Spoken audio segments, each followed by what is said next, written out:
উত্তরবঙ্গে নির্ধারিত সময়ের আগে বর্ষা প্রবেশ করলেও দক্ষিণবঙ্গে আপাতত বর্ষা প্রবেশ করবে না, এমনটাই পূর্বাভাস আলিপুর আবহাওয়া দপ্তরের।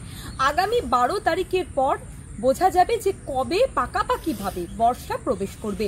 অনেকেই ভাবছেন যে টানা বৃষ্টি হচ্ছে বলে হয়তো বর্ষা প্রবেশ করবে খুব শীঘ্রই। না, এখনই বর্ষা প্রবেশ করছে না। এবং যেটা জানা যাচ্ছে যে আবারও দক্ষিণবঙ্গে তাপমাত্রা 3 থেকে 4 ডিগ্রি বৃদ্ধি পাবে বলেই জানা যাচ্ছে। আগামীকাল থেকে শুষ্ক আবহাওয়া থাকবে দক্ষিণবঙ্গের কলকাতা সহ উত্তর 24 পরগনা, দক্ষিণ 24 পরগনা, পূর্ব বর্ধমান, পশ্চিম বর্ধমান, অন্যদিকে বাঁকুড়া, পুরুলিয়ায়। ফলে আবারও গরম হবে এমনটাই পূর্বাভাস আলিপুর আবহাওয়া দপ্তরে। অর্থাৎ বৃষ্টি হলেও ভ্যাপসা গরম থাকবে বেলা বাড়ার সঙ্গে সঙ্গে।